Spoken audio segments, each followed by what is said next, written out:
Pour communiquer sur Mac, il existe iChat.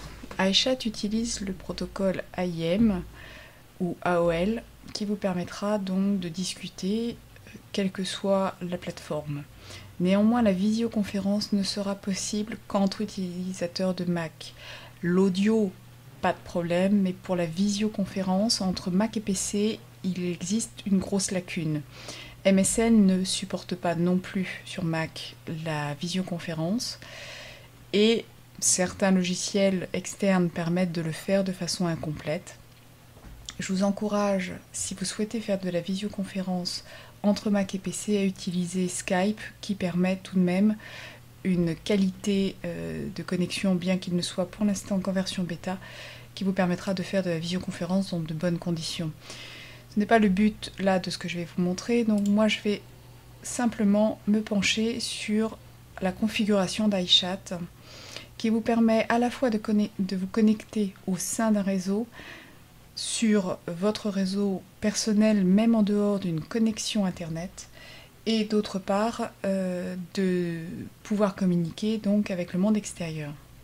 Pour ce qui est d'iChat, il faut donc lancer iChat et aller dans les préférences, quoique si vous faites la configuration pour la première fois, il va vous demander déjà de créer un compte. Voici donc un ordinateur vierge de tout réglage sur iChat, donc je vais lancer l'icône. Et dans la mesure où je n'ai configuré aucun compte, j'arrive directement sur les pages de configuration. Donc il y a deux possibilités. Soit vous avez configuré un compte .mac, qu'il soit d'essai ou qu'il soit définitif, ou que ce soit un ancien compte.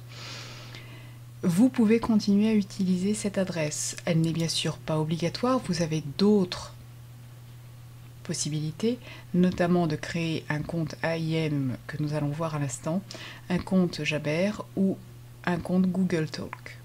Si vous cliquez sur ouvrir un compte iChat, vous allez vous retrouver automatiquement sur le compte .mac pour vous permettre de créer votre compte d'essai. Une fois la période du compte d'essai terminée, si vous ne souhaitez pas le renouveler, vous gardez le bénéfice de cette adresse .mac en sachant que la fonction de mail, elle, est désactivée, mais vous gardez le bénéfice du nom simplement, qui vous permettra dans ces cas-là de continuer à vous connecter à iChat. Donc là, je vais rentrer mon propre compte, ainsi que son mot de passe, et je vais cliquer sur continuer. Il va bien sûr vérifier. Si vous êtes entre compte.mac, vous avez la possibilité d'activer un chiffrement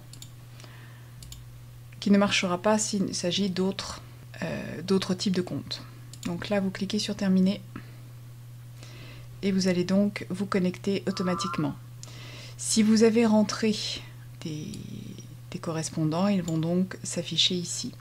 En cliquant, vous avez la possibilité d'afficher votre nom ou juste votre pseudo. Et ici, vous avez donc un classement de vos différents contacts. Pour ajouter un groupe ou un contact, c'est ici que ça se joue. Ici, vous avez, donc si vous sélectionnez un contact, vous cliquez sur le A pour commencer une discussion par texte. Ici, pour commencer une conversation audio, une conversation vidéo, et là, c'est la fonction de partage d'écran, de prise de contrôle à distance grâce au partage d'écran. On va faire un petit tour du côté des préférences. Vous déterminez ici une application par défaut. Vous pouvez ou pas activer l'état d'iChat dans les menus, ce qui vous permettra d'un seul clic de régler vos messages, d'afficher le morceau qui est en train d'être joué dans iTunes et de vous mettre déconnecté, ainsi de suite. Si vous avez des gens qui sont connectés dans votre liste de contacts, ils vont s'afficher ici. Vous pouvez, si certains ont des images de contacts animés, vous pouvez les activer pour pouvoir les voir ici. Pour ce qui est des comptes, c'est ici que vous allez pouvoir rajouter des comptes. Donc si vous avez créé un autre compte IM, donc vous allez pouvoir le mettre là. Les réglages du serveur sont quasi automatiques, vous n'avez rien à faire. Pour ce qui est des messages, vous choisissez la configuration, à savoir la couleur de vos bulles, le reformatage automatique, l'enregistrement automatique de vos conversations, si vous souhaitez les garder de façon systématique ou non. Vous pouvez activer les conversations en onglet, c'est-à-dire que dans ces cas-là, vous n'aurez qu'une seule fenêtre de message avec des onglets, et sur le côté gauche, vous aurez les différentes personnes avec lesquelles vous êtes en train de parler. Ici, vous désactivez ou vous activez l'émission de son à chaque réception de messages, d'envoi, etc. Et pour ce qui est de l'audio-vidéo, si tant est que vous ayez une caméra, ce qui n'est pas le cas ici, et un micro, vous allez faire vos réglages directement. Donc on va aller simplement sur la page d'IM pour créer un compte. Vous avez ici donc le téléchargement de la version en sachant que c'est pour Windows, donc vous n'en avez bien sûr pas besoin sur Mac. Et vous pouvez ici directement cliquer sur s'inscrire pour créer un nouveau compte. Donc vous créez un identifiant avec un mot de passe que vous allez répéter plusieurs fois. Donnez une adresse email plutôt genre poubelle, quelque chose qui peut être spammé sans que ça pose trop de soucis. Ne mettez aucun renseignement perso, ça n'a aucun intérêt. Donc simplement là vous créez un identifiant, imaginons Toto, un mot de passe. Vous mettez un pseudo ou pas, ça n'a pas vraiment d'intérêt, d'ailleurs ce n'est pas obligatoire. Vous sélectionnez n'importe quelle question et vous y mettez une réponse. Vous pouvez ajouter donc une deuxième adresse email. Ça, c'est pas obligatoire, tout cela n'est pas obligatoire. Vous ne répondez à rien. Les conditions générales, vous les acceptez. Vous tapez ici les lettres qui sont affichées et voilà. Une fois que vous aurez cliqué sur valider, vous aurez donc une adresse qui sera toto@aol.com.fr ou ce genre de choses. Donc moi j'en ai déjà une, je vais vous montrer tout de suite la configuration, je vais donc fermer. Une fois que vous avez votre compte, il vous donne donc un récapitulatif que vous devez noter, notamment le mot de passe de connexion. Il vous propose de télécharger IM, ce que vous ne faites pas, vous refermez le tout et vous vous rendez de nouveau dans iChat, dans les préférences, et vous allez configurer votre nouveau compte. Donc je vais cliquer sur le petit plus. Je vais sélectionner compte IM. Il n'y a besoin que de mettre Toto.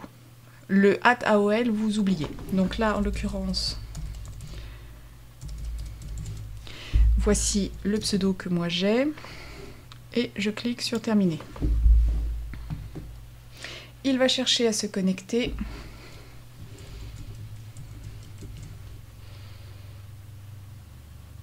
Vous le gardez ou pas dans le trousseau.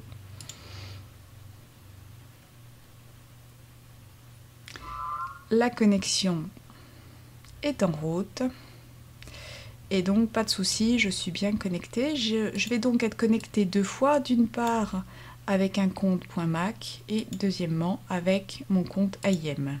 Donc, je vous rappelle, juste le pseudo pour IM, vous oubliez ce qui est après le @. Par contre, pour l'adresse .mac, il faut bien mettre l'arrobase et mac.com.